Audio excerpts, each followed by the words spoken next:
ओम नमः सिद्धेभ्य। मंगलमय मंगल करण वीतराग विज्ञान नमो ताहि जाते भये अरहंतादि महान। हरि मंगल करि हो महाग्रंथ करण को काज जाते मिले समाज सब पावे निज पद राज। प्रकाशक ग्रंथराज के आधार से हमारी चर्चा चल रही है और इसमें अपन देख रहे हैं कि किस तरह से एक व्यवहाराभासी मिथ्या दृष्टि जीव की मान्यता जो है वो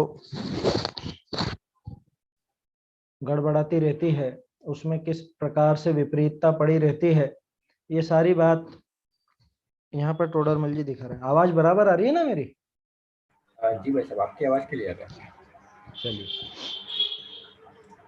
तो कल अपनी बात हुई थी, अपन ने देखा था कि वो परीक्षा आदि को सहता है या समझ लीजिए कि विषय भोग आदि का त्याग करता है फल की अपेक्षा से, मतलब उनका फल क्या फल मिलेगा उनका, उस अपेक्षा से, फल कारण की अपेक्षा से तो विषय भोगों को बुरा मानता है ना, और परीक्षा सहन को अच्छा मानता है। लेकिन तत्काल में कैसा मानता है कि तत्काल में तो अभी भी ऐसा ही मानता है कि विषय भोग ही सुख के कारण है और ये जो परीक्षा आदि हैं ये दुख के कारण है।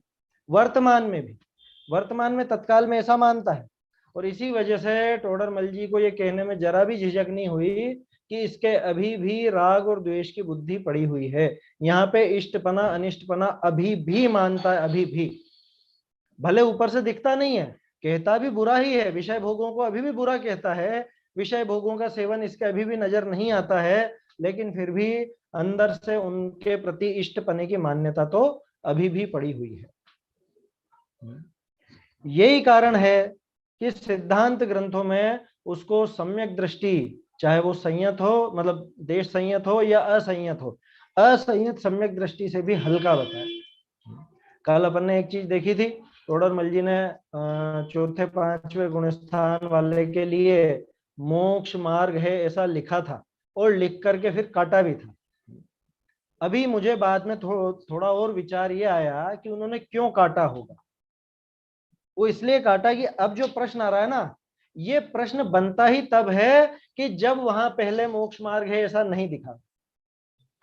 ये प्रश्न अगर पहले ही वो मोक्ष मार्ग है कह देंगे तो अपने आप सिद्ध हो गया कि भैया उससे हल्का क्यों कह रहे हो, कि दिख तो रहा है मोक्ष मार्गी वो है और ये नहीं है, चौथे पांचवें गुणस्थान वाले मोक्ष मार्गी हैं और ये मोक्ष मार्गी नहीं है इसलिए हल्का है, तो प्रश्न एक झटके में समाप्त हो जाता। लेकिन उस प्रश्न के माध्यम से और कुछ खुलासा करना था टोडरमल जी को, इसलिए उन्होंने वो मोक्ष मार्ग हुआ है वहां से काटा और उसको अगले पेज पर दिया, जो कल अगला पेज देखा था अपन ने 248 पर भी लिखा था ये मोक्ष मार्गी है, तो इसलिए उनका वहां पर उसको काटना उचित ही था। लेकिन अपने को उनकी विचार प्रक्रिया समझने के लिए अपन ने वो चीज देखी कि वास्तव में वो क्यों कोई चीज लिख करके और फिर काट भी देते थे। टोडरमल अलग से लिखा था लेकिन उसके बावजूद काट दिया, क्यों? क्योंकि और ज्यादा उसमें बढ़िया खुलासा करना था। उसको अगर वहीं पर लिख देते मोक्ष मार्ग तो ये बात ही खत्म हो जाती, ये प्रकरण और नहीं बढ़ पाता। मतलब ये जो आधा पौन पेज और अपने सामने आया है ये बात ही खत्म हो जाती अगर वहां पे मोक्ष मार्ग है लिख दे में, तो क्योंकि वो प्रश्न ही खड़ा नहीं होगा, प्रश्न जमेगा ही नहीं। तो आगे सामने वाले को अब ये प्रश्न खड़ा होता है क्या कि भैया आप ये भावलिंगी मुनिराज से इन द्रव्यलिंगी को हीन कहो वो तो समझ में आता है, क्योंकि मुनिराज से मुनिराज को आप हीन कह दो चलेगा, लेकिन आप ये मतलब असंयमी असंयमी श्रावक चौथे गुण स्थान वाला, उससे भी आप इसको हीन बता रहे हो। देश संयम की बात तो बाद में करेंगे, असंयमी से भी हल्का बता रहे हो।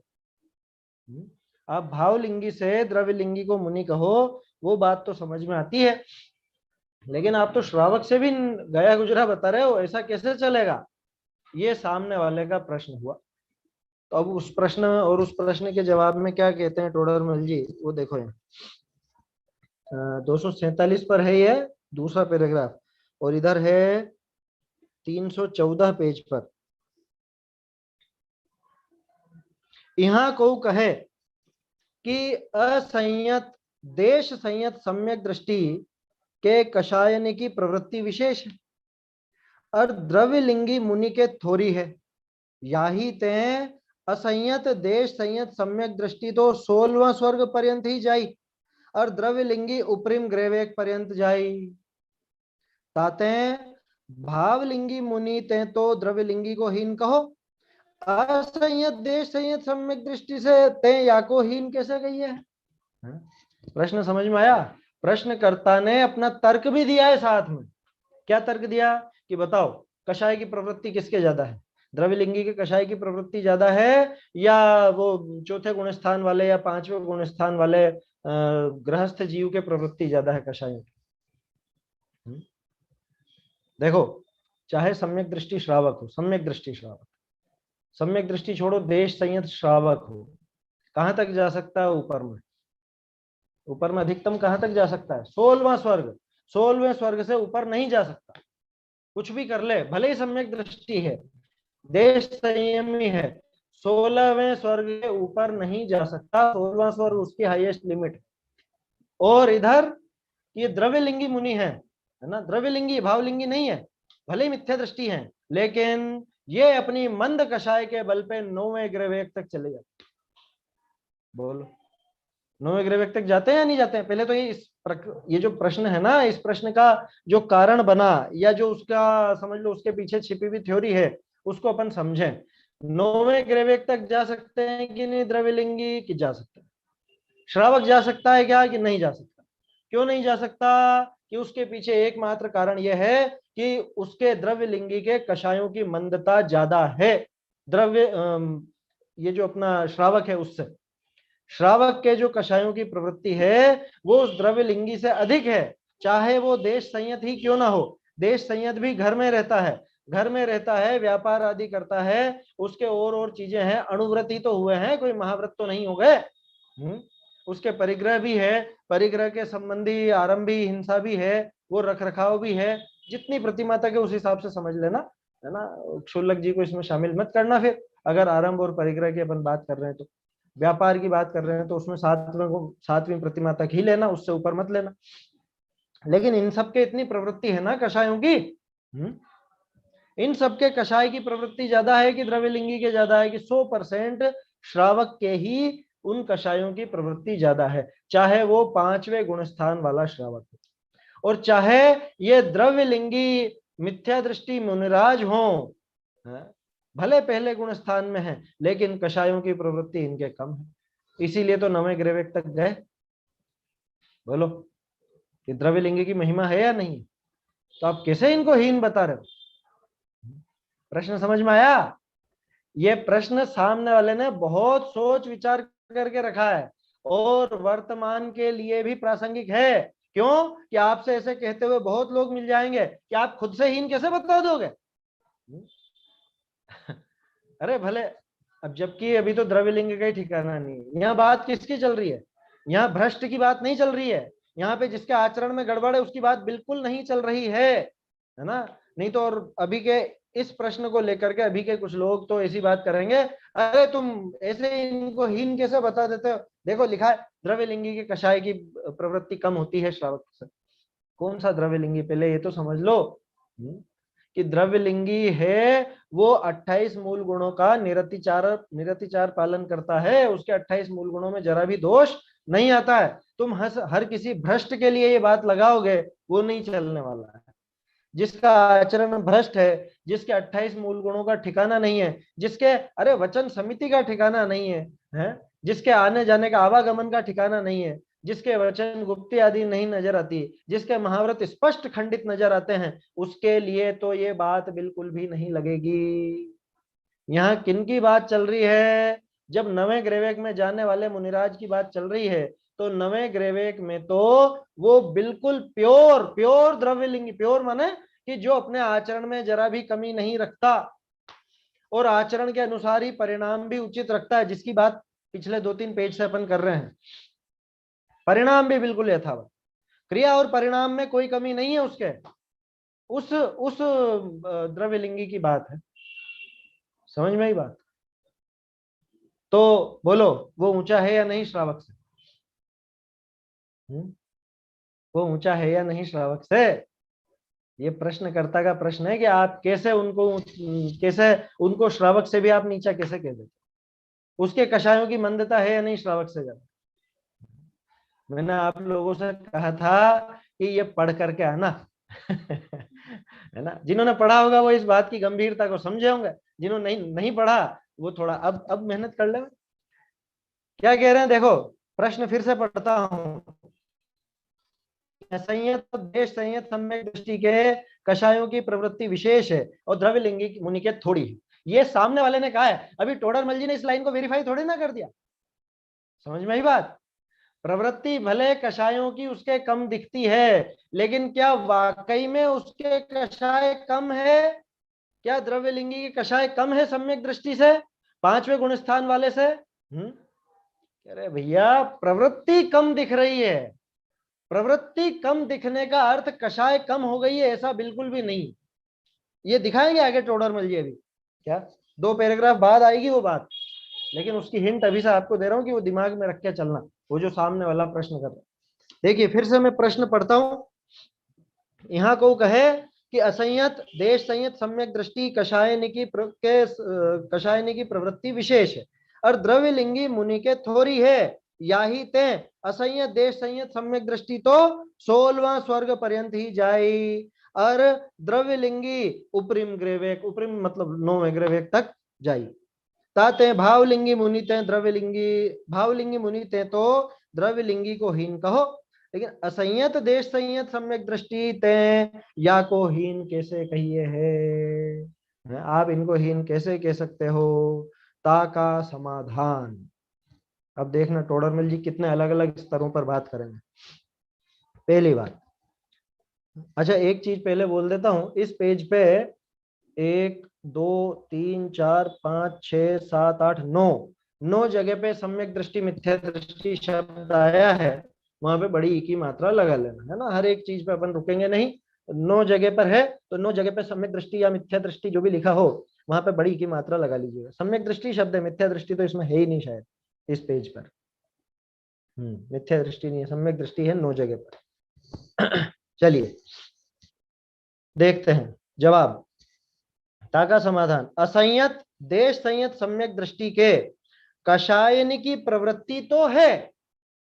क्या ये बात तो तुम्हारी मानी कि कषाय की प्रवृत्ति तो इनके है ना, परंतु श्रद्धान विषय किसी ही कषाय के करने का अभिप्राय नहीं है। श्रद्धान में एक भी कषाय को वो नहीं करना चाहता। और मिथ्या दृष्टि के, ये जो द्रव्यलिंगी का प्रकरण चल रहा है, मिथ्या दृष्टि जीव उसके ऊपर से प्रवृत्ति भले नहीं दिखती हो लेकिन अभिप्राय तो कषाय करने का है ही सही। या आप कैसे कह सकते हो कि ये प्रश्न पूछने की जरूरत ही नहीं है, पीछे के पेजों में अपन ने देख लिया कषाय करने का अभिप्राय कैसे है ना। वो विषय भोगों को अभी भी वर्तमान में इष्ट मानता है, परिशा सहन को अभी भी अनिष्ट मानता है, भले फल की अपेक्षा से उनको उल्टा बोलता हो माने कि विषय भोगों को बुरा कहता हो कि आगे बुरा फल मिलने वाला है? नरक निगोद आदि से डरता है, भय, स्वर्ग का इच्छुक है, लोभ, तो ये लोभ भय ये सब कषाय का ही तो अभिप्राय चल रहा है। क्या कह रहे हैं कि भैया प्रवृत्ति तो भले ही असंयत और देश संयत सम्यक दृष्टि के कषायनी की प्रवृत्ति तो है ना, और इसके प्रवृत्ति कम है, परंतु श्रद्धान विषय किसी ही कषाय के करने का अभिप्राय नहीं। बहुरी द्रव्यलिंगी के शुभ कषाय करने का अभिप्राय पाइए। द्रव्यलिंगी के शुभ कषाय का अभिप्राय तो अशुभ का तो नहीं है, पाप का तो नहीं है, ये तो हमको पता है। पाप प्रवृत्ति तो है नहीं और पाप का भाव भी नहीं है, लेकिन शुभ कषाय का, शुभ भाव का अभी भी उसके वो अभिप्राय अंदर में बैठा है या नहीं, शुभ भावों को अच्छा मानता है या नहीं, उन्हें मोक्ष मार्ग मानता है या नहीं, तो कषाय का ही तो अभिप्राय रहा। शुभ भाव माने शुभ कषाय, तो कषाय का ही अभिप्राय बन रहा है उसके। आया समझ में? कषायों का ही अभिप्राय निरंतर चल रहा है।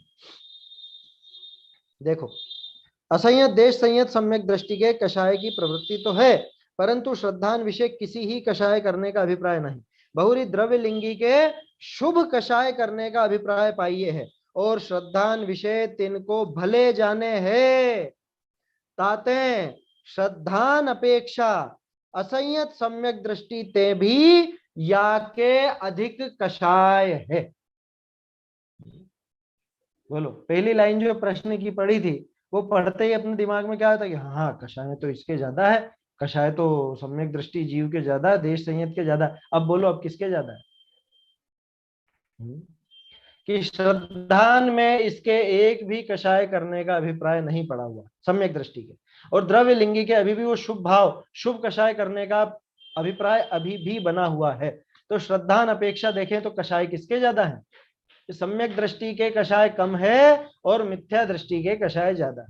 भले वो उधर मुनिवेश धारण कर रखा हो, भले ही अभी बाहर में वो प्रवृत्ति नजर नहीं आती हो कषाय की, सम्यक दृष्टि के कषाय की प्रवृत्ति नजर आ रही है, मिथ्या दृष्टि के द्रव्य लिंगी के कषाय की प्रवृत्ति नजर नहीं आ रही, लेकिन फिर भी श्रद्धान में गड़बड़ नहीं है।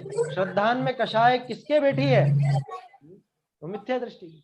तो कौन सी शुभ कषाय? 28 मूल गुण का मैं पालन करता हूँ, ये वाली कषाय भाव है उनके। हाँ, वो शुभ भाव ही तो है। मैं मूल गुण का पालन करता हूँ। हाँ, मतलब करता हूं नहीं, ये भली है, ये 28 मूल गुण का पालन करूंगा, या परिशह का सहन करूंगा, या उपसर्ग सहूंगा तो अच्छा रहेगा, इससे मेरा मोक्ष मार्ग चलता रहेगा, बढ़ता रहेगा, मैं मोक्ष में जाऊंगा, इनके द्वारा मैं मोक्ष प्राप्त कर लूंगा। इस प्रकार का जो भाव है, ये शुभ भाव का अभिप्राय पड़ा हुआ है। तो फिर अशुभ वो तो होता ही अनंतान नहीं, मंदी, अशुभ तो करेगा ही नहीं है। अनंतान मंदी वाली कषाय नहीं गई फिर उनके, मतलब कहाँ गई? सम्यक दर्शन के बिना अनंतानुबंधी कहाँ से जाएगी? हाँ, तो फिर कितना जब ही पहले। सम्यक दर्शन ही नहीं हुआ, मिथ्या हाँ दर्शन नहीं गया, तो वो तो मिथ्या दर्शन की साथी है। जो अनंतानुबंधी कषाय वो किसकी साथी है? कि मिथ्या दर्शन की। तो हाँ अनंतानुबंधी के जाए बिना वो कैसे चली जाएगी? तो वहां अनंतानुबंधी बैठी है ना। टोडरमल जी ने भी सीधे सीधे नाम नहीं लिया अनंतानुबंधी का, लेकिन ये श्रद्धान की बात करी ना, इससे स्पष्ट हो जानी चाहिए बात बिल्कुल। क्या कह रहे हैं? शुभ कषाय करने का अभिप्राय पाइए है, श्रद्धान विषय तिनको भले जाने हैं। उन शुभ भावों को क्या मानते हैं वो बताओ? जो द्रव्य लिंगी मुनिराज हैं, वो उन शुभ भावों को भला मानते हैं या नहीं? भले ऊपर से कहे कि नहीं नहीं भले तो नहीं है, लेकिन अंदर में वो अभिप्राय तो मुझे ये करना, मुझे ये काम तो होना ही चाहिए, ये अच्छा है, अंदर में अभिप्राय में वो पड़ा रहता है। और मजे की बात यह है कि स्वयं कई बार ऐसा होता है कि बहुत पढ़ा लिखा भी हो ना, अब बहुत पढ़ा लिखा होने के का मतलब कि कहने में तो यही कहेगा कि शुभ भाव बुरे हैं, शुभ भाव खोटे हैं, आश्रव हैं, बंद हैं, लेकिन खुद को अपने अभिप्राय का पता नहीं पड़ता, वो अभिप्राय की भूल अंदर में बैठी रहती। टोडरमल जी ने उसका स्थूल रूप जो पकड़ में आया वो अपने सामने बताया, सूक्ष्म तो और केवल ज्ञानी भगवान जानते कि कैसी कैसी और भूलें पड़ी रहती। टोडरमल जी ने जो निकाल के बताया, ये तो पकड़ में आया जो ही निकाल के बताया ना, पकड़ में आया सो स्थूल है, अभी तो इससे भी ज्यादा सूक्ष्म पता नहीं कैसी कैसी भूलें अंदर में और पड़ी रहती है, जो कि कथन से कही नहीं जा सकती है ना। टोडरमल जी को भले वो ज्ञात तो हो, लेकिन वचनों में तो सीमित चीजें आ पाती, जितना ज्ञान है उतना लिख नहीं सकते जितना उन्होंने लिखा उतना हमारे समझ में नहीं आता स्वीकार कर पाते हैं अंदर वो थोड़ा सा एक वो तो पड़ा ही रहता है कि अरे नहीं नहीं नहीं देखो भले तो हैं, भले तो हैं, कुछ भला तो है क्या, ये कहने के लिए कितना जोर चाहिए। अरे ये सम्यक दृष्टि श्रावक से भी गए भीतर, कौन? भ्रष्ट की तो बात ही नहीं, भ्रष्ट की तो बात ही नहीं चल रही, द्रव्य लिंगी मुनि की बात चल रही है।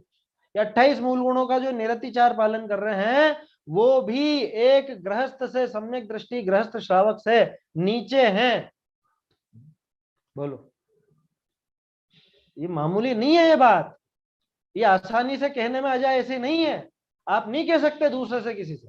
अरे लोग बाग तो जो जिनका आचरण भ्रष्ट है, जिनका कोई ठिकाना नहीं है 28 मूल गुणों का, उनके लिए ही वो तैयार हो जाते कि तुमने कैसे बोल दिया ऐसा है। जब उनके लिए लड़ने मरने को तैयार हो जाते हैं, तो फिर जब सच्चे, मतलब सच्चे मुनि का अर्थ है यहाँ वो द्रव्यलिंगी, सच्चा द्रव्यलिंग जिसके है मिथ्या दृष्टि लेकिन द्रव्यलिंग सच्चा है, उन तक को जब नहीं गिना तो ये भ्रष्टाचारियों की तो क्या बात, और इनकी कैसे स्वीकार कर लेंगे बोलो। और दूसरी तरफ ये बात भी है कि जिनका द्रव्यलिंग सच्चा है उनको हम नमस्कार करेंगे, उनको नमस्कार किया जाएगा। क्यों? क्योंकि नमस्कार करना वो व्यवहार का विषय है और व्यवहार में उनका व्यवहार ही देखा जाएगा, वो बाहरी रूप ही देखा जाएगा। बाहरी रूप में कोई कमी है क्या? कि बाहरी रूप में कोई कमी नहीं, कोई कमी नहीं है तो ठीक है, वंदनीय है। आया समझ में? लेकिन बाहरी रूप में कोई कमी नहीं हो तब इस बात को सुन के ही बहुत से कि हाँ हाँ हाँ देखो देखो वो भी है, बाहरी रूप सही हो ना तो ठीक है, वो नमस्कार करने लायक। अरे बाहरी रूप माने 28 मूल गुण का यथावत पालन हो तो। बाहरी रूप का अर्थ कोरा पीछे कमंडल और नग्नता नहीं है। अभी तो बहुत से लोग तो इतने सीधे हैं कि हमें किसी से मतलब नहीं, हम तो देखते हैं पीछे और कमंडल, हम तो पीछे कमंडल को नमस्कार करते हैं। यहाँ कितनी बारीक बात चलती है, कितनी यहाँ पे सोचो है, टोडरमल जी साहब ने कितनी बारीकी से निकाल करके बताया कि ये मनुष्य का मस्तक हर कहीं पर नहीं झुकता, कम से कम द्रव्यलिंग तो यथावत हो। कोरा पीछे कमंडल देख करके नमस्कार नहीं किया जाता। कमंडल तो अन्य मत वाले भी रखते हैं, पता है, अन्य मत वालों के पास भी होता है कमंडल। फिर क्या करोगे, नमस्कार कर लोगे? वहां भी होते हैं नग्न वेशधारी, वहां भी होते, क्या करेंगे? वो एक बच्चा है, छोटा बच्चा, देखा होगा किसी ने, मैंने वीडियो देख के माथा पीट लिया। वो छोटा बच्चा है, उसके पास में वो प्लास्टिक की केटली पकड़ा दी उसको, एक छोटी सी पीछी पकड़ा दी, और वो भी वो मुनिराज के महाराज के साथ साथ घूम रहा है, फिर रहा है, और बस। अब बोलो क्या करोगे, उसको भी नमस्कार करोगे? ऐसे बहुत से बच्चों के बारे में सुनने में आता है कि पहले वो खुद का पाटा लगवाते हैं कि मेरा सिंहासन लगाओ पहले, उसके बाद तुम्हारी रसोई वसोई का काम करना। हमारे रिश्तेदार हैं इस तरह के, वो खुश होते हैं बहुत सुनाते हुए कि अरे वो तो बचपन से बहुत ऐसा, वो खुद का पाटा पहले लगवाएगा, सिंहासन पहले लगवाएगा, मेरा सिंहासन जमाओ। अरे भैया उसको बचपन से संभाल लो, संभाल लो मतलब कि मुनिवेश क्या चीज है, मुनि धर्म क्या होता है, ये सिंहासन लगवाना ये मुनि बने का काम नहीं है। वो तो उसमें खुश हो रहे हैं कि अरे देखो ये कपड़े नहीं पहनता, सिंहासन लगवा के और बैठ जाता है उस पर, और सबको अपने सामने बिठवाता है, नमस्कार करवाता है सबसे, कि ये पता नहीं क्या हो जाएगा आगे जाके। संभाल लो अभी भी। ये हमारे उदयपुर में हुआ था पंडित साहब। हाँ आपके उदयपुर का ही किस्सा है। हाँ हमारे वही घर बता के रहा हूँ मैं, वो पास जो ही हो रहा छोटे था, बच्चे पर का हमारा भी किस्सा दिमाग खराब हो गया था ये सुन के। पर हम तो नहीं गए देखने, पर बिल्कुल पास में मंदिर के पास हम स्वाध्याय सुनते थे, उधर ही पास में हुआ था, नागदे का बच्चा था। हाँ हाँ होता है छोटे बच्चों को। अब उनके माँ बाप को तो लगता है बहुत बढ़िया बहुत बढ़िया, थोड़ा वो पीठ थपकार दी जाती है ना, थोड़ा प्रशंसा कर दी जाती है, तो माँ बाप तो खुशी से फूले नहीं समाते हैं। उनको पता नहीं है कि कैसी मिथ्या मान्यता अभी से ही बिल्कुल क्या क्या समझ रखा है, बच्चों का खेल समझ रखा है। ये खेल नहीं है, ये मुनिपना, ये आगे भ्रष्टाचार क्यों फैलता है कि बचपन से ही उनको नहीं सिखाया जाता, मुनिपने की गरिमा ही नहीं समझाई जाती, मुनिराज कैसे होते हैं ये समझाया ही नहीं जाता। बस ये दिखा दिया कि हाँ बेटा कपड़े खोल दे और ये पकड़, ये सब मुनि बन गए, ऐसे हो जाते हैं मुनि। यहाँ इतनी ऊंची बात चलती है कि साक्षात बिल्कुल यथार्थ द्रव्यलिंग हो, यथार्थ द्रव्यलिंग हो तो भी अगर सम्यक दर्शन नहीं है तो पूज्य नहीं है, तो वो चौथे गुण स्थान वाले से नीचे। यहाँ इतनी ऊंची बात चलती, वो क्या समझेगा आप बचपन से उसको ऐसे करोगे तो, या बचपन से उसको इस बात पे बढ़ावा दोगे तो वो क्या समझेगा, मुनि पने की गरिमा कहां से आएगी, कहां से आएगी? मैं देखता हूं कई बार, हमारे यहाँ का प्रत्यक्ष उदाहरण है, नाम तो क्या लूं, ये एक मंदिर है उसमें फैंसी ड्रेस कंपटीशन होते हैं, काई में, अब 10 लक्षण में, 10 लक्षण में फैंसी ड्रेस कंपटीशन होते हैं। अब उसमें फैंसी ड्रेस में क्या, बहुत से छोटे छोटे बच्चों को नग्न कर दिया जाता है और कि ये मुनिराज, मुनिराज की एक्टिंग करी इसने। और आज पूछो कि क्या हाल है भैया, है आज वो व्यक्ति बिल्कुल सामने नजर आता है, सामने नजर आता है माने मौजूद है, और उसको बाजार के सब्जी खाए बिना चैन नहीं पड़े, बाजार से ही उसका सब भोजन बनता है, आलू प्याज आदि सब बनते हैं भक्ष भक्ष का विचार नहीं, रात्रि भोजन का विचार नहीं, और पता नहीं, है ना? अब समझ जाइए आप, लाइन ही ऐसी पकड़ी है जिसमें क्या कहें, सब चलता है। अब उसको याद दिलाओ कि बचपन में तू मुनि बना था, वो याद तो कर, कोरा नग्न कर दिया, और वो समझते हैं कि हमारा बच्चा तो मुनिराज का वेश धारण कर लिया, उससे वो सुधर जाएगा? मौजूद है अभी भी, मैं चाहूं तो नाम भी ले सकता हूं, मुझे कोई वो परवाह नहीं है, लेकिन क्यों व्यर्थ में किसी का नाम ले। मौजूद है अभी भी, है ना, अपने जैन समाज का ही बच्चा है। अब तो खैर शादी वादी हो गई, बड़ा हो गया, लेकिन अब उसको समझाओ कि भैया तू क्या ये बाहर का खाता है, बाजार का खाता है, भक्ष भक्ष का विचार नहीं है तुझे, तूने बचपन में स्टेज पर मुनि पने का रोल निभाया था। रोल तो उनने निभाया था, किसने किसने ब्रह्म गुलाल। ब्रह्म गुलाल की कहानी पढ़ी होगी ना, वो पढ़ानी चाहिए बच्चों को। क्या कि ये हंसी खेल में धारण नहीं किया जाता वेश, वेश जो ऐसे ही नहीं धरा जाता। ऐसी कुछ कॉमिक्स वगैरह भी बनी थी ब्रह्म गुलाल के ऊपर, नाटक हो तो ऐसे, योगेश जी भाई साहब है अलीगंज वाले, उन्होंने निकाली थी कॉमिक्स, हम लोगों ने तो बचपन में ही पढ़ी थी वो। तब से इतनी तो दिमाग में है बात कि ये वेश ऐसे हंसी खेल में नहीं लिया जाता। अभी महावीर जयंती पे भी, अब तो खैर शायद जुलूस तो क्या निकले, है ना, लेकिन देखा है पहले भी, हमने जयपुर रहते थे उस समय भी वो जुलूस निकलते तो उसमें भी 2-4 बच्चों को मुनिराज का वेश धारण करा दिया जाता था। वहां पे उनको नग्न कर उस पर बिठा देते हैं और उनका जुलूस निकाला जाता, तो देखो देखो मुनिराज ऐसे होते हैं, ऐसे होते हैं। कि ये वेश ऐसा नहीं है जो हंसी खेल में धारण किया जाए, ये वेश ऐसा नहीं है जो खेल खेल में धारण कर लिया जाए। इसकी इतनी गरिमा है कि पूरा बाहर से यथार्थ आचरण हो, लेकिन अंदर भावलिंग नहीं हो, तो भी उनको मोक्ष मार्ग में नहीं गिना जाता, तो भी उनको गृहस्थों से भी नीचा कह दिया जाता है। हम इस मत के हैं, आप क्या इसको हंसी खेल समझते? थोड़ा विषय से विषयांतर हो गए, है ना, लेकिन वो जरूरी थी वो बात समझने की कि हमारे यहाँ इस पद की गरिमा कितनी है। ऐसे मिट्टी में नहीं मिलाई जाती इसकी गरिमा। और जिनको वो द्रव्यलिंग बराबर होता है, कदाचित ऐसे भी होते हैं मंदकषाई हो, समझदार हो, उनको खुद को पता हो कि भावलिंग मेरे नहीं है, तो वो खुद को ऐसे दिखाते भी नहीं है कि हाँ हाँ मैं मुनि हूं, मुझे नमस्कार करो और ऐसा वैसा। वो प्रयासरत रहते हैं, ऐसे भी तो होते हैं प्रयासरत रहते हैं, आगे चल के वो प्राप्त भी कर लेते हैं, कोई बड़ी बात नहीं, लेकिन उसके लिए द्रव्यलिंग तो यथावत पालन करते हैं, यथावत, उसमें दोष नहीं लगा। समझदार होगा तब तो समझ जाएगा कि अपने भावलिंग वास्तव में नहीं है, तो वो उस हिसाब से खुद को दिखाएंगे भी नहीं। इतना जरूर करेंगे कि द्रव्यलिंग का यथावत पालन करते रहेंगे जो प्रतिज्ञा ली है, और भावलिंग का प्रयास करेंगे, और कोई कोई उनमें से भावलिंग में सफल भी हो जाते हैं, भावलिंगी भी हो जाते हैं बाद में, ऐसी बात नहीं है, लेकिन वहां जरा भी दोष पहले नहीं है, ये समझना।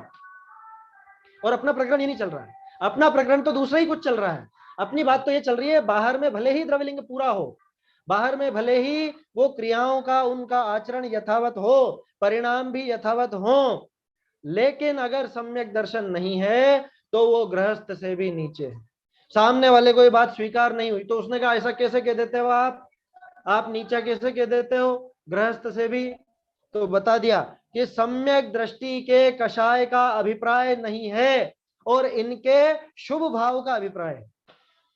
सम्यक दृष्टि के अशुभ भाव भी मौजूद है, अभी अशुभ भी हो रहा है उसके जीवन में, भी सम्यक दृष्टि श्रावक के, गृहस्थ के, उस गृहस्थ के अशुभ भाव भी चल रहा है, लेकिन उसको तो अशुभ छोड़ो, शुभ कषाय करने का भी अभिप्राय नहीं है। अभिप्राय में कषायों को बुरा ही मानता है, चाहे शुभ हो चाहे अशुभ हो। और इनके पूरी तरह से शुभ ही शुभ है, अशुभ बिल्कुल भी नहीं है, लेकिन उस शुभ को भला मान लिया। वो लगा लीजिए बात, राग आदि प्रकट ये दुख देन तिन ही को सेवत गिनत चे। कौन से राग आदि? उन्होंने नहीं लिखा शुभ या अशुभ, वहां हालांकि अशुभ की बात मुख्य रूप से, क्योंकि मिथ्या दृष्टि ऐसे ही सामान्य जीव की बात है। अगर अपन द्रव्यलिंगी पे वो पंक्ति लगाएं तो क्या वो लगेगी या नहीं लगेगी? 100% लगेगी। कि रागादि जो दुख देने वाले हैं उनमें से अशुभ को तो इनने दुख रूप माना, लेकिन शुभ को भला माना, उनका सेवन करते हुए गिनत चैन। तो ये अभिप्राय संबंधी भूल निरंतर जारी है, निरंतर चल रही है। असंयत देश संयत सम्यक दृष्टि के कषायनी की प्रवृत्ति तो है, परंतु श्रद्धान विषय किसी ही कषाय के करने का अभिप्राय नहीं, और द्रव्यलिंगी के शुभ कषाय करने का अभिप्राय पाइए। इनके शुभ भाव का अभिप्राय है या नहीं? शुभ भाव करना चाहते हैं या नहीं? शुभ भाव को भला मानते हैं या नहीं? शुभ भाव को अगर ये भला मानते हैं तो समझ लेना अभी भी कषाय का अभिप्राय मौजूद है। अब बोलो कषाय किसके ज्यादा है और किसके कम है, क्योंकि प्रश्न यही तो उठाया था ना कि सम्यक दृष्टि गृहस्थ के तो कषाय की प्रवृत्ति है और द्रव्यलिंगी मुनिराज के कषाय की प्रवृत्ति कम है। कह रहे प्रवृत्ति छोड़ो, कषाय तो अभिप्राय में भरी पड़ी है। अभी किसके है कषाय ज्यादा?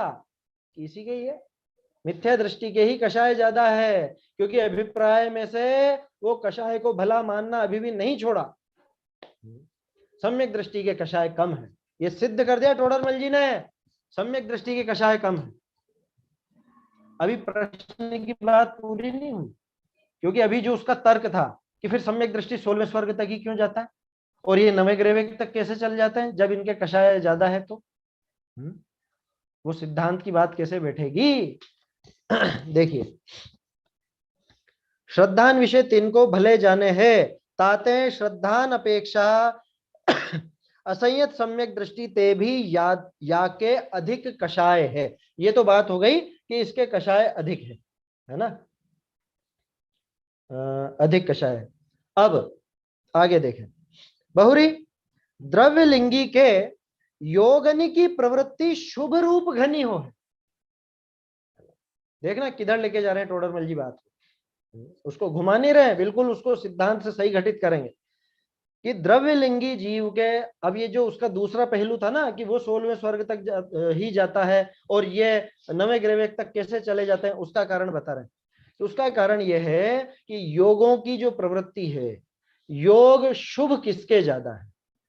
अभिप्राय की बात हो गई है ना, श्रद्धान की बात हो गई, लेकिन अब योगों की बात कर ली जाए। क्यों योगों की बात क्यों ली? कह रहे भैया सबका संबंध है आपस में, है ना, योगा पैडी पदेशा ठिदी अणुभागा कसाय दो हंती, तो योगों का भी कुछ रोल है ना कि कहाँ तक की मिलेगी, कैसी सवारी मिलेगी, वो सारी बात किस पे निर्भर करती है? ये योगों पर। कि द्रव्य लिंगी के योगनी की प्रवृत्ति माने मन वचन काय की प्रवृत्ति शुभ रूप घनी हो है, और अघाती कर्मनि विषय पुण्य पाप बंध का विशेष शुभ अशुभ योगनी के अनुसार है। वो टोडरमल जी को चैलेंज कर रहा है सिद्धांत के मामले में। गोमठ सार, जीव कांड, कर्म कांड, लब्धि सार, क्षपणा सार, अर्थ संदृष्टि अधिकार, त्रिलोक सार, इन सबकी टीका टोडरमल जी ने करी है। और टीका करने के लिए और बहुत से ग्रंथ जाने कौन कौन से पढ़े। अब वो बता रहे हैं कि तू वहां की बात करता है स्वर्ग की और ग्रेवेक की, तो सुन कि वो किससे मिलता है? वो मिलता है आघाती कर्म से। आघाती कर्म में रोल किसका ज्यादा है? कि उन शुभ भावों का नहीं, बल्कि वो जो योग है, योगों की प्रवृत्ति शुभ रूप है, तो वो प्रकृतियां वैसी बंधती है। पहले इस पैराग्राफ को मैं पढ़ देता हूं, फिर इसको देखते हैं अपन, फिर से देखते हैं।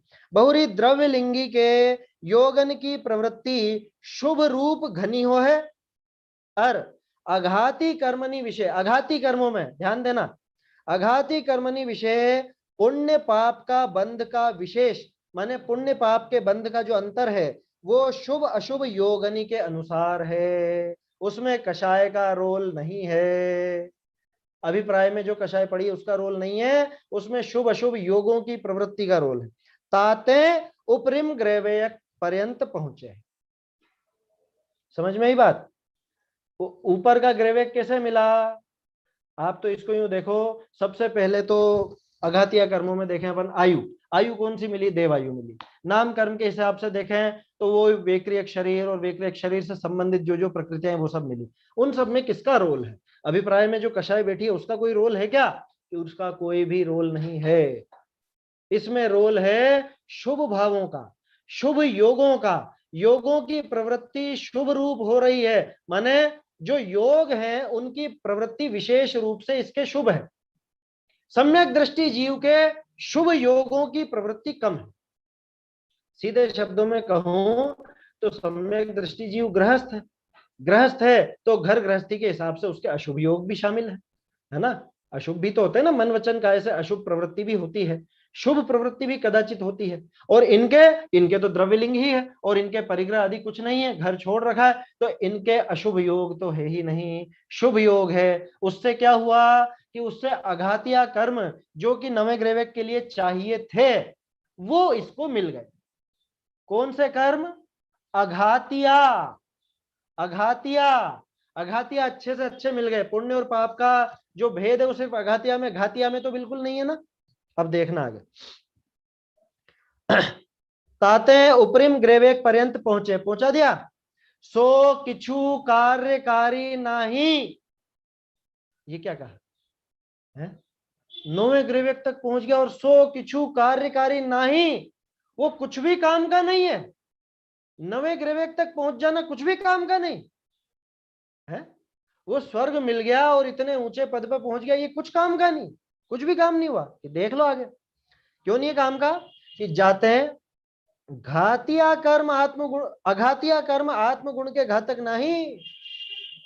कि मिला क्या था, कौन से ऊंचे कर्म मिले थे? कि अघातिया, कि अघातिया का कोई योगदान ही नहीं है। आत्मगुणों के न तो वो घात करते हैं, न उनसे कोई आत्मगुणों की विशेष सिद्धि होती। अघातिया कर्मी तो मिले हैं। 9वें ग्रवेक मतलब क्या? वो देवायु, उच्च गोत्र या और जो नाम कर्म है वे वो सारी चीजें, साता वेदनी, ये सब अघातिया कर्म है। इनसे आत्म गुणों का क्या घात हुआ था? जो इनमें आपने ऊंची ऊंची प्रकृतियां ले ली तो कुछ विशेष फायदा हो गया हो? ये नहीं हुआ, कुछ भी नहीं। ये पंक्ति जबरदस्त है। सो किछु कार्यकारी नहीं, क्यों नहीं? जाते अघातिया कर्म आत्म गुण के घातक नहीं। इनके उदयते ऊंचे नीचे पद पाए तो कहा भया। अगर इनके उदय से, ये अघातिया कर्मों के उदय से अगर अच्छे जो पुण्य प्रकृतियां कहलाती हैं, उन पुण्य प्रकृतियों का उदय आ भी गया, उनके उदय में इसने ऊंचा पद पा भी लिया, तो क्या विशेष बात हो गई? इसका उल्टा कर दो, इनमें अघातिया की पाप प्रकृतियों का उदय आ गया और इसको नीचा पद मिल गया, नरक में पहुंच गया, तो क्या ऐसा विशेष नुकसान हो गया? क्यों? क्योंकि अघातिया कर्मों से आत्म गुणों का कोई घात नहीं होता, उन पर कोई फर्क नहीं पड़ता। ये अघातिया कर्म कितनी ऊंचे से ऊंचे आ जाएं, लेकिन इनसे आत्म गुणों की कोई विशेष सिद्धि नहीं होती, आत्म गुणों में कोई परिवर्तन नहीं होता। नाम ही अघातिया है, अघातिया, जो घात ही नहीं कर सके। तो ऐसा क्या निहाल कर लिया, इनको ऊंची से ऊंची प्रकृति बांध भी ली, तो ऐसा क्या विशेष काम कर लिया है? कि क्या बोलते हैं उसको, क्या तोप उखाड़ ली। समझ में आई बात? क्या क्या ऐसा विशेष काम कर लिया ऊंचा पद पा जाए तो? कह रहे तुम पा करके दिखाओ देखे। अरे क्या हो जाएगा उसमें, किसी को मिल भी जाएगा तो, अरे चक्रवर्ती पद मिल जाए तो भी क्या निहाल हो जाए,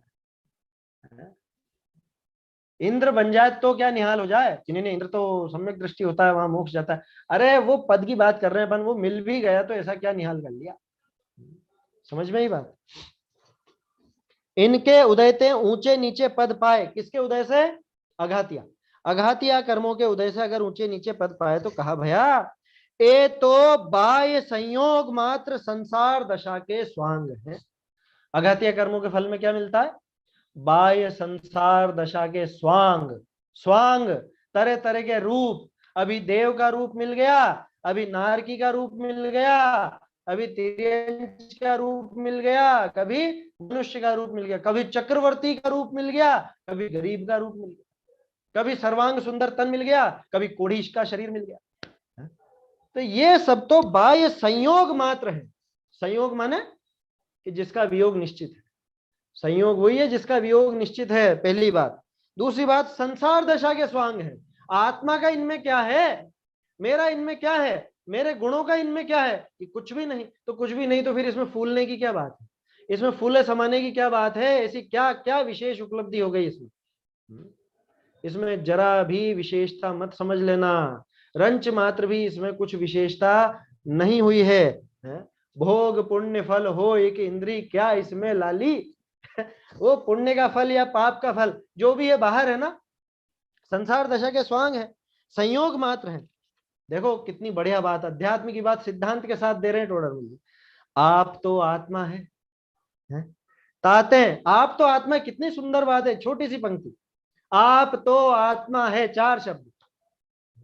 ये लिखा के रखने जैसी बात कि बाहर की जो संसार दशा है, बाहर के जो स्वांग है, इसमें क्या देख करके हर्षित होना या क्या इनको देख करके घबराना।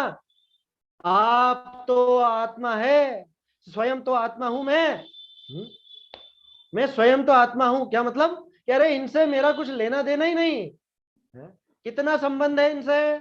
कैसा संबंध है? कल बताया था ना, कल बताया था ना, जो संबंध मेरा संजीव जी भाई साहब से वैसा संबंध। कौन सा संबंध? कल बताया था ना कि मेरी बुआ की पोती और उनके बुआ का पोता, इनके आपस में रिश्तेदार, इनकी आपस में शादी हुई है। बोलो मेरा संजीव जी से क्या संबंध है? इतना ही संबंध समझना बाहरी संयोगों से। क्या? इतना ही संबंध समझना। इतना दूर का क्या रिश्ता कहलाएगा? कोई रिश्ता नहीं कहलाता। ये रंच मात्र भी रिश्ता नहीं कहलाएगा कुछ। तो इतनी बाहर का जिसके साथ संबंध हो, उसमें क्या क्या उसमें घबराना या क्या उसमें फूला नहीं समाना। समझ में आ रही है बात? इनके उदयते ऊंचे नीचे पद पाए तो कहा भया ये तो बाह्य संयोग मात्र संसार दशा के स्वांग है, आप तो आत्मा है। ये लाइनें अंडरलाइन करने जैसी हैं, ये 2 लाइन है ना, ये लिखा के रख लेना। कभी भी कोई ऐसी घबराहट आए या कभी कोई ऐसे विशेष खुशी का प्रसंग बने, ये पंक्तियां पढ़ लीजिए। क्या कि भैया इनके उदय से, ये आघातिया कर्मों के उदय से ऊंचा नीचा पद पाया तो क्या हो गया? ये सब तो बाह्य संयोग मात्र हैं, ये सब तो बाहरी संसार दशा के स्वांग हैं। स्वांग ऐसे अनंतों स्वांग पहले धरे हैं, वो स्वांग में नहीं हूं। आप तो आत्मा है। तो क्या करना? किस पर ध्यान देना? आघातिया कर्मों पर ध्यान नहीं देना तो किस पे ध्यान देना? ताते आत्म गुण के घातक घातिया कर्म हैं, तिनका तिनका हीनपना कार्यकारी है। अघातिया कर्मों में हीनपना या अघातिया कर्मों में बड़प्पन कोई काम का नहीं है। घातिया कर्मों पर करो, काम करना है, उन पर ध्यान दो। घातिया कर्मों का हीनपना कार्यकारी है। क्यों? क्योंकि घातिया से अपने आत्म गुणों का घात होता। घातिया कर्म वो भी निमित्त मात्र कहा जा रहा है, ध्यान रखिएगा, निमित्ताधीन कथन है। सो घातिया कर्मणि का बंध बाह्य प्रवृत्ति के अनुसार नहीं। तूने क्या देखा था?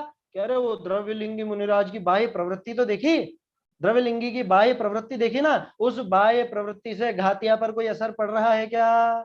कुछ भी नहीं पड़ रहा। सम्यक दृष्टि की बाह्य प्रवृत्ति से घातिया पर कोई असर पड़ रहा है क्या? ये कुछ भी नहीं पड़ रहा। सम्यक दृष्टि हो चाहे मिथ्या दृष्टि हो, उनकी बाह्य प्रवृत्ति से, उन शुभ या अशुभ योगों से उन घातिया कर्मों पर कुछ भी असर नहीं पड़ता। वो घातिया कर्मों पर जरा भी असर नहीं पड़ता। सो घातिया कर्मणि का बंध बाह्य प्रवृत्ति के अनुसार नहीं होता। तू बाह्य प्रवृत्ति को देखता, अंतरंग कषाय शक्ति के अनुसार है। ये पैराग्राफ बड़ा है, समय हो गया क्या? हाँ, 1 आध मिनट है, चलो थोड़ा सा पढ़ लेते हैं। क्या कह रहे हैं कि घातिया कर्म जिन पर जोर देना चाहिए उन पे तो तेरी दृष्टि है नहीं, और जो अघातिया कर्म जिन पर तू जोर देता है उनसे आत्म गुणों का कुछ भी लेना देना नहीं है। वो न तो आत्म गुणों के घातक होते हैं, न उनमें कोई अच्छी प्रकृतियां मिल जाए, अच्छी प्रकृतियां बंध जाए तो आत्म गुणों में कोई विशेष वृद्धि हो जाती है, ऐसा बिल्कुल भी नहीं होता। आया समझ में? आत्म गुणों का अगर उत्थान चाहते हो, आत्म गुणों पर अगर ध्यान देना चाहते हो, तो जो उन पर प्रभाव डालते हैं ऐसे घातिया कर्मों की तरफ देखो, और घातिया कर्मों की तरफ देखोगे तो पता चलेगा कि जो कषाय की प्रवृत्ति, जिसके आधार पे तुम ये कहना चाहते थे कि कषाय की प्रवृत्ति सम्यक दृष्टि जीव के ज्यादा है और ये द्रव्यलिंगी के कम है, तो उस बात का कोई महत्व ही नहीं। क्यों? क्योंकि उस प्रवृत्ति से इन घातिया कर्मों पर कोई फर्क नहीं पड़ता, है ना, रत्ती भर भी फर्क नहीं पड़ता।